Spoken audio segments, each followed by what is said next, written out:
Fala pessoal, eu sou Thales Braguini Leão, juiz federal, professor de Direito, e nesse canal a gente tem conteúdo jurídico, a gente tem dicas sobre concursos públicos e eu tenho trazido aqui muito sobre a minha experiência de Justiça Federal, de conhecimento sobre assuntos jurídicos, e você não pode perder os vídeos que eu tenho trazido por aqui.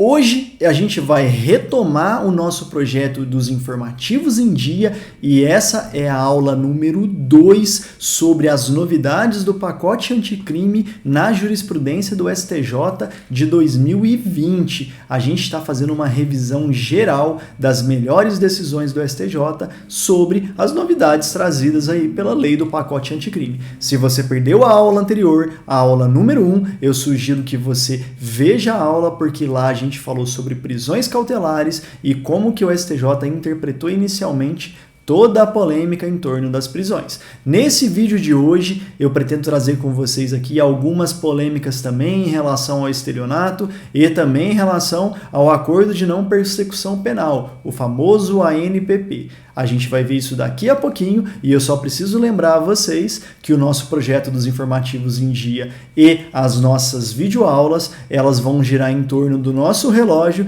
para tentar sempre trazer para vocês um conteúdo jurídico de qualidade, bem feito, bem preparado, que vai te ajudar na sua preparação ou no seu trabalho, na sua atividade jurídica do dia a dia, mas sem tomar seu tempo, sem enrolação, indo direto ao ponto, trazendo aqui o conteúdo da lei ou da doutrina ou da jurisprudência quando realmente for necessário para eu te explicar direitinho o assunto que a gente está abordando. Então esse é meu compromisso, espero que hoje eu consiga cumprir aqui os nossos 10 minutos, vamos colocar esse relógio para rodar e começar a nossa videoaula. Então, hoje eu quero falar, antes das polêmicas, uma novidade interessante que o pacote anticrime trouxe foi em relação à gravação ambiental. E aqui eu preciso diferenciar com vocês, porque o pacote anticrime ele alterou essa Lei 9.296. O que é a Lei 9.296? É a lei de interceptação telefônica e meios de comunicação telemática em geral. Mas isso não é gravação ambiental. A doutrina e a jurisprudência consagraram aqui no Brasil que a gravação ambiental é aquela que é feita por meio de algum dispositivo, o gravador, hoje em dia o celular, mas ela é feita no local, ela não é feita por meio de um sistema. O que eu estou querendo dizer com isso? Diferentemente de uma interceptação telefônica, em que você grava uma conversa que é feita de um interlocutor com o outro, ambos usando um celular, por exemplo, você grava essa conversa, que nada mais é do que uma conversa que eletromagneticamente chegava do comunicador para o receptor. Na gravação ambiental, não. Na gravação ambiental, a gente tem aquela conversa humana, física, direta. Vamos dar exemplo para ficar fácil de entender. Gravação ambiental é aquela que, por exemplo, o sujeito grava no gabinete dele. Aqueles vídeos de deputado que colocam uma câmera oculta e gravam o interlocutor tentando suborná-lo. Isso é uma gravação ambiental, é a gravação do ambiente e não de uma comunicação por meio eletromagnético. Aí sim, essa eletromagnética atrairia a 9.296, que é a lei de interceptação telefônica.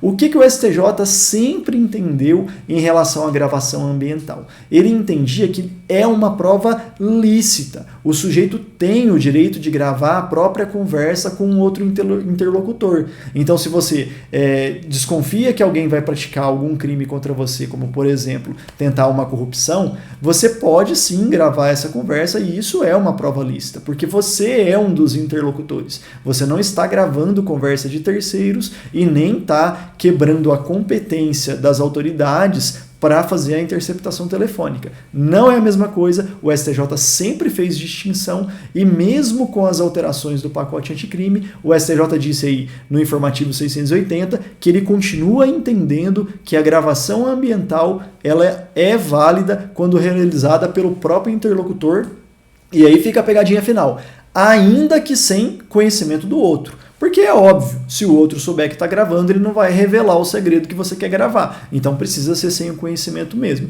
Mas essa é a posição consagrada do STJ, que se manteve mesmo com a lei do pacote anticrime. Passando então para a nossa próxima decisão, agora a gente vai entrar no acordo de não persecução penal. Não tem como eu esgotar aqui para vocês o que é o acordo, mas basicamente ele se insere no âmbito da discussão da justiça penal negociada, e a ideia do acordo de não persecução penal é ampliar os instrumentos como transação penal e suspensão condicional do processo que permitem a realização de acordos. Eles têm, o ANPP tem outros requisitos, não se trata da mesma coisa do que transação e suspensão, mas ele também é uma forma de negociar a jurisdição. Em tese, o que a gente está falando aqui é de um acordo jurídico processual penal. O MP, o órgão acusador, vai negociar uma pena com o réu que se declarar confesso no processo. Em resumo, é disso que se trata o ANPP. Sendo uma lei nova, em geral, as leis novas, elas delimitam no tempo quando vai começar a vigência dela. Ela diz que fatos ocorridos no passado vão ou não vão ser abrangidos por essa lei.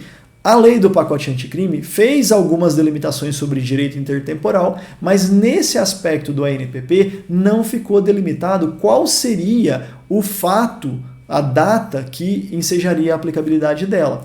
Fica sempre aquela primeira discussão se o ANPP tem natureza jurídica penal ou processual penal, porque se for penal aplica imediatamente se favorável ao réu, e processual penal aplica imediatamente tanto favorável quanto não favorável. Então, a conclusão que dá para chegar de imediato é que tem natureza jurídica híbrida, porque tanto tem aspectos processuais penais quanto aspectos penais, tanto é que envolve a necessidade de confissão.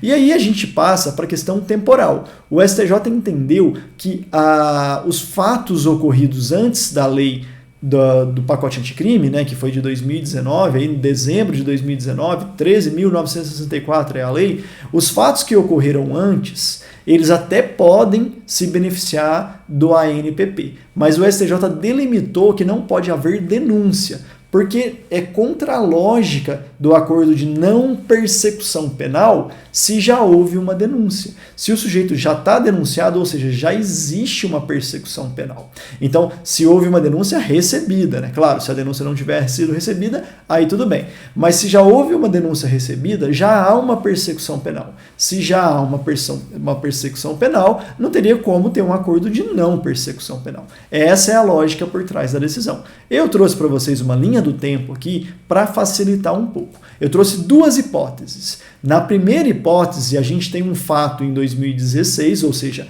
antes da lei do pacote anticrime. A denúncia foi oferecida pelo MP em 2018. Aí sobreveio a lei em 2019, mas por algum motivo nessa nossa primeira hipótese, o juiz não tinha recebido ainda essa denúncia já oferecida nos autos. E aí eu pergunto para vocês, nessa primeira hipótese, de acordo com o posicionamento que eu acabei de retratar do STJ, pode ou não o réu se beneficiar de um ANPP? Ele pode ou não exigir ou pedir que o MPF ou o MP estadual solicite um ANPP para ele, ou elabore um ANPP para ele? Nessa primeira hipótese, sim, porque já havia denúncia, mas não o recebimento. Então, de acordo com o posicionamento do STJ, mesmo o fato anterior à lei, o réu vai poder se beneficiar da lei nova, porque ela tem efeitos híbridos, e aí sim o recebimento da denúncia teria sido posterior. Então, nessa hipótese, nem haveria recebimento de denúncia, e sim tratativas de acordo e consequente homologação desse acordo. Agora, na segunda hipótese que eu trouxe aqui para vocês, aí não. Por quê? Porque aqui nessa segunda hipótese, a denúncia já havia sido recebida. Se a denúncia foi recebida, não tem como mais a gente falar em não persecução penal, porque já existe a persecução penal. Então, de acordo com o entendimento do STJ, não pode nessa minha segunda hipótese. Agora vamos passar para o grande polêmico estelionato e a necessidade de representação da vítima. O crime de estelionato sempre foi um crime de ação penal pública, ou seja, o Ministério Público oferece denúncia ainda que a vítima do estelionato não queira. Então, Classicamente, se o Ministério Público tomar contato com a prática de um crime de estelionato, abriu um inquérito ou ele ficou sabendo por outro motivo, ele pode denunciar, ainda que a vítima não se manifeste. Mas o pacote anticrime passou a entender que o estelionato ele é um delito de natureza essencialmente privada, econômica. Então não teria sentido você jogar para a sociedade isso, sem que a vítima queira. Porque às vezes o processo do estelionato ofende até a vítima, porque a vítima muitas vezes foi enganada e iludida. E ela vai se sentir talvez até difamada. Então pode não ser interesse dela. Às vezes ela acha, eu tomei prejuízo, mas nem foi tão grande assim, eu prefiro que essa história não vá adiante e ninguém fique sabendo que eu fui enganado. Então essa é uma opção que agora está sendo dada para a vítima. Isso chama-se condição de procedibilidade do processo. Ou seja, o processo só existe, só segue o processo se a vítima assim quiser. Não é ação penal privada. Ação penal privada, a vítima tem que fazer uma queixa-crime, ela toca o processo e não o MP, é diferente. A gente está falando de ação penal pública condicionada à representação da vítima. E aí a gente tem dois posicionamentos distintos. A quinta turma decidiu que essa retroatividade da representação, ou seja, se isso atinge ou não atinge fatos passados, ela não alcança processos com denúncia oferecida.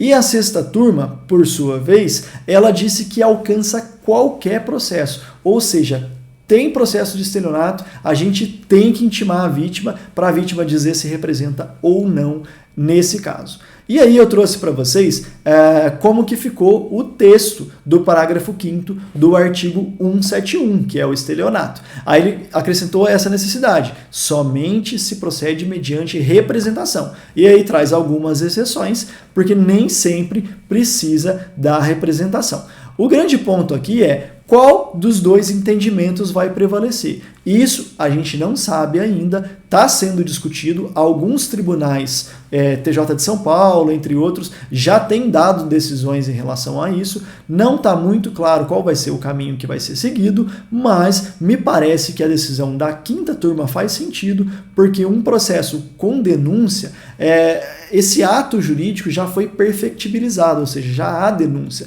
E a representação ela é uma condição de procedibilidade e não de prosseguibilidade do processo. Não é uma condição para o processo prosseguir, ou seja, para tudo, senão não prossegue sem essa representação. É uma condição para o processo surgir. Mas se o processo já surgiu e a época em que surgiu esse processo não existia obrigação legal de ter representação, essa nova obrigação ela não tem como produzir efeitos de um processo que já existe. Então essa é a discussão. E talvez a gente possa ainda acrescentar a discussão sobre denúncia oferecida e denúncia recebida como marco temporal aí para ficar mais polêmico ainda. Mas por enquanto isso ainda a gente não tem uma definição concreta, mas a gente vai continuar acompanhando porque essa polêmica é realmente muito interessante e ainda vai dar muito o que falar. Talvez seja objeto de súmula no STJ ou de decisão pelo STF que seja seguida pelo STJ na sequência, porque isso inclusive é objeto de recursos pendentes em ambos os tribunais superiores.